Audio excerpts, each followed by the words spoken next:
Je suis en train de faire le régime de 3 jours avec que du liquide, que de l'eau. Ça peut même être dangereux. Qu'est-ce qui se passe dans le corps quand on jeûne ? Un jeûne ne sert pas à perdre du poids. Ben oui, le jeûne c'est vachement bien quand même. Bonjour, bienvenue sur cette deuxième vidéo de ma chaîne. La première sur les croyances limitantes m'a donné le courage de me lancer. Et j'ai plein de choses à dire, j'espère que j'arriverai à avoir un rythme régulier de publication et que le contenu vous plaira. Je me présente, je m'appelle Léa, j'ai créé NutriLéa pour aider un maximum de personnes à se sentir bien dans leur peau. Si vous voulez qu'on discute, n'hésitez pas à me contacter, je vous mets les infos dans la description. Et donc aujourd'hui, on va parler du jeûne. Non, pas celui-là. Oui, ce jeûne-là. Merci. Alors, à la base, je voulais parler d'un autre sujet pour cette deuxième vidéo. Et parler du jeûne plus tard, parce que c'est un sujet très vaste. Mais, après les fêtes, vous avez été très nombreux et nombreuses à vouloir perdre du poids comme tous les ans, avec les bonnes résolutions. On voit les abonnements en salle de sport augmenter et tout le monde se met au régime. Et j'ai vu passer pas mal de contenu sur les réseaux concernant le jeûne. Pas mal de contenu qui m'a interpellée. Et là, je me suis dit, en fait, les gens pensent que le jeûne, c'est un régime comme un autre. Qu'en arrêtant de manger pendant un certain temps, on va perdre du poids et c'est génial, on n'a plus rien à faire après. Sauf que, c'est pas le cas. Et le jeûne, ça ne convient pas à tout le monde. Ça peut même être dangereux.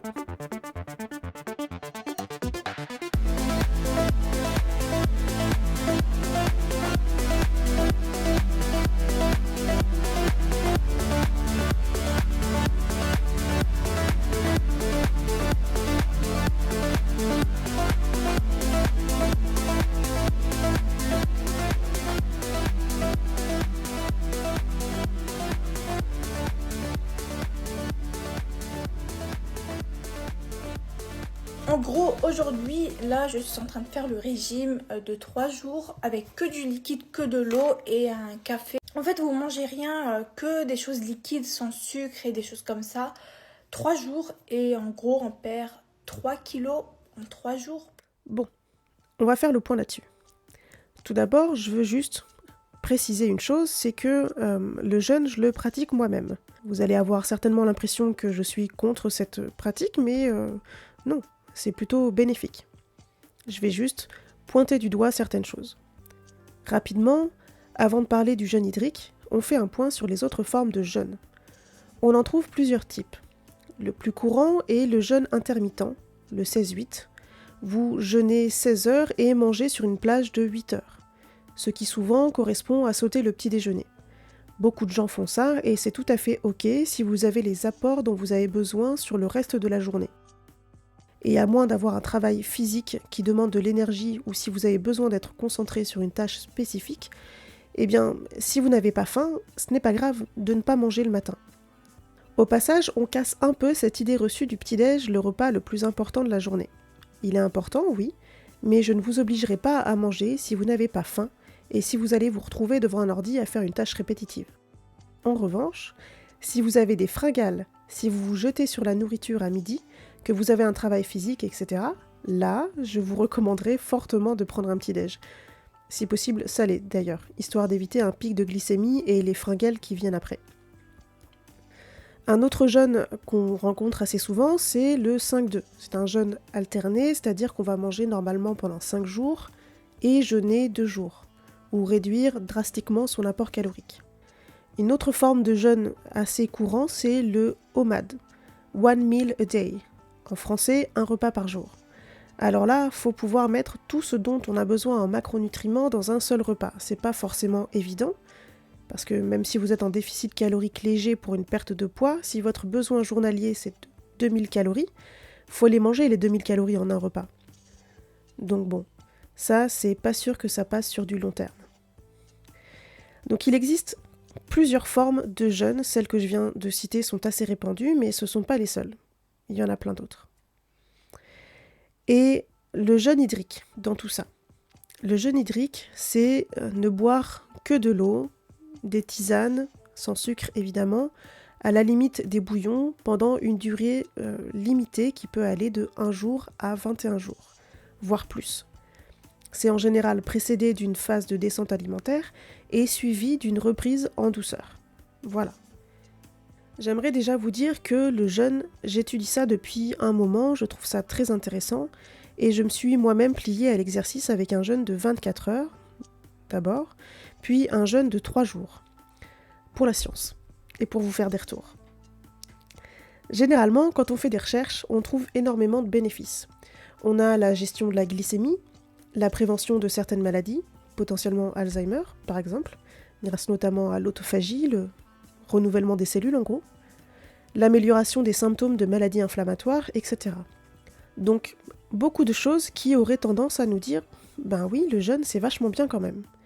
Mais toutes ces informations, attention, elles sont à prendre avec des pincettes, surtout en ce qui concerne certaines maladies.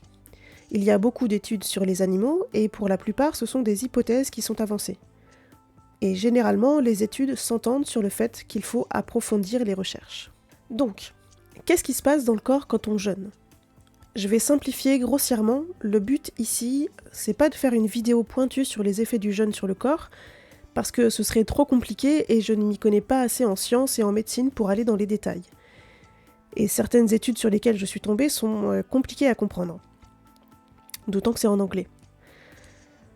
Les 36 premières heures, notre corps va épuiser ses réserves de glucose et va passer lentement en cétose. C'est-à-dire qu'il va puiser son énergie dans les réserves lipidiques. Le gras, en gros. Quand est-ce que ça se fait exactement ? Ça dépend du taux de glucose dans le sang.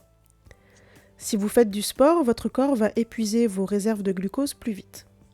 Donc, quand l'organisme n'a plus de réserve suffisante en glucose, il va chercher dans le tissu adipeux des acides gras qu'il va transformer en corps cétoniques qui vont servir d'énergie. Ok ? Mais oui, c'est clair. Le corps n'a plus son carburant habituel, du coup il va en chercher ailleurs quitte à le fabriquer à partir d'une autre ressource. Ça s'appelle la cétose. Oui, quand vous entendez parler de régime cétogène, c'est ce qu'on cherche à faire. Remplacer l'énergie apportée par les glucides, les sucres simples, sucres complexes, donc les légumes, les fruits, les féculents, par les lipides, le gras. Mais ça, c'est un autre sujet. Quand le corps passe en cétose, donc, en moyenne 36 à 48 heures après le début du jeûne, on peut ressentir certains symptômes caractéristiques comme des maux de tête, des nausées, ce genre de choses. En anglais, on parle de ketoflu, la grippe cétogène. C'est une réaction normale du corps, ça disparaît après 48 heures. Pendant cette période, il y a aussi une chose intéressante qui se passe, c'est la diminution de la production de gréline, l'hormone responsable de la sensation de faim. Donc après un certain temps de jeûne, on ne ressent pas autant la faim qu'on pourrait le croire. Et je l'ai constaté moi-même, faire un jeûne de 3 jours, en ce qui concerne la sensation de faim, ça n'a pas été si difficile. Après 3 jours, le corps est en cétose stable et après 5 jours, il cesse de puiser aussi dans les protéines, donc les muscles, pour se concentrer sur la production de corps cétoniques. Voilà pour résumer très rapidement ce qui se passe. Pour vous faire un petit bilan de mon expérience, le jeûne, je trouve que c'est un excellent outil pour se sentir mieux. Dans mon cas, par exemple, un jeûne de 3 jours m'a permis de reposer mon système digestif. J'avais énormément de maux de ventre, des symptômes du type syndrome de l'intestin irritable. Ça m'a permis de me reconnecter avec la faim et ça m'a donné un coup de boost pour bien repartir après les fêtes sur une alimentation équilibrée. Mais comme n'importe quel outil, ce n'est pas à mettre entre toutes les mains. Déjà, et j'insiste là-dessus fortement, un jeûne ne sert pas à perdre du poids.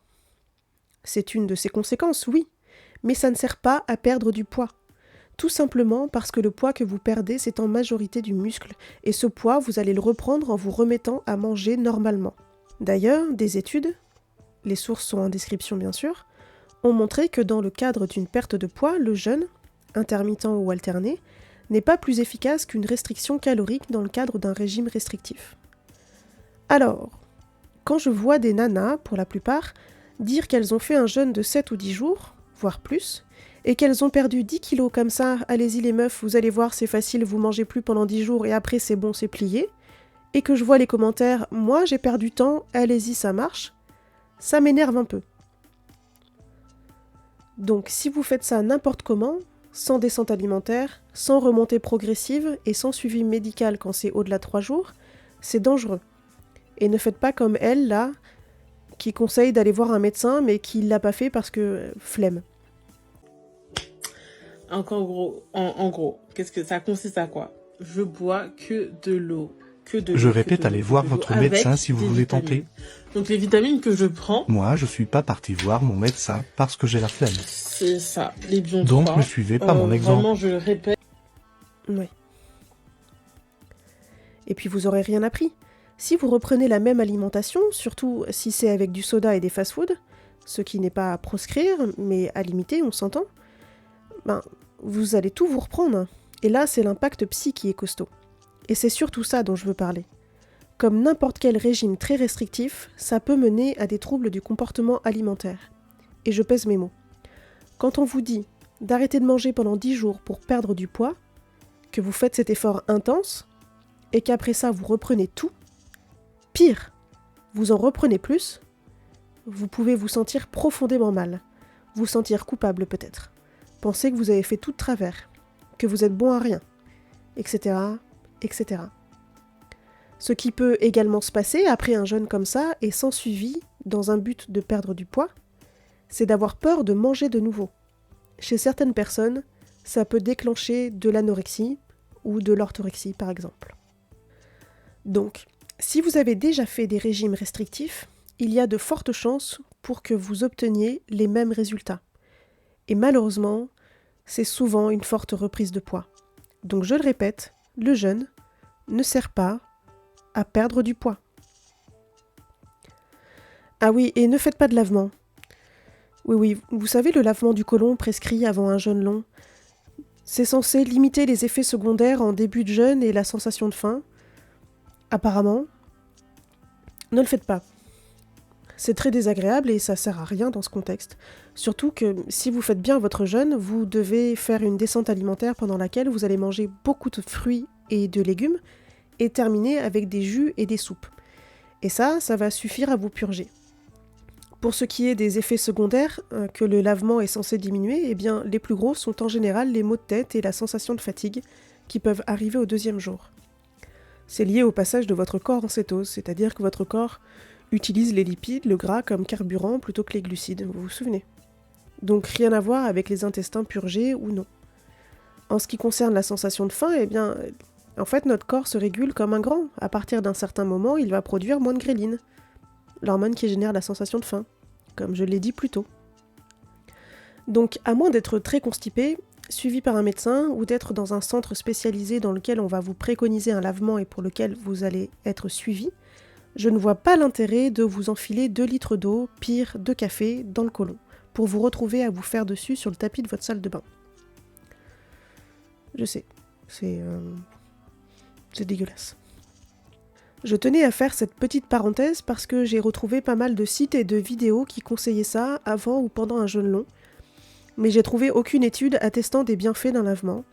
Donc, si vous en savez plus, si vous avez des informations là-dessus, Si vous vous êtes endormi, si vous voulez revoir le film, n'hésitez pas à me le dire en commentaire, je serai ravie qu'on en discute ensemble. Merci d'avoir regardé cette vidéo, j'espère que ça vous a plu, que vous avez appris des choses. S'il y a des points que vous voulez approfondir ou sur lesquels vous n'êtes pas d'accord, venez en discuter dans les commentaires. Tant que la discussion reste cordiale et bienveillante, je serai ravie d'échanger avec vous. Si vous voulez encourager mon bébé chaîne à se développer, abonnez-vous, likez, commentez, partagez, tout ça. Et on se retrouve la semaine prochaine pour une nouvelle vidéo. Bisous!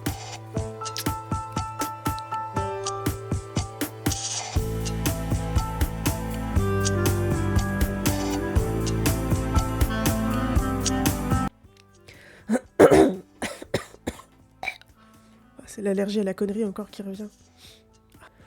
Donc, je dis beaucoup donc, hein. Donc, à moins d'être très constipé, suivi par un médecin, suivi par un médecin,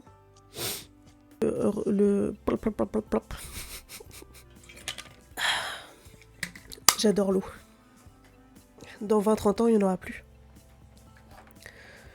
La vieille greffe. Merci d'avoir regardé cette vidéo, j'espère que vous savez... Oh putain, j'en ai marre. J'en ai marre de moi.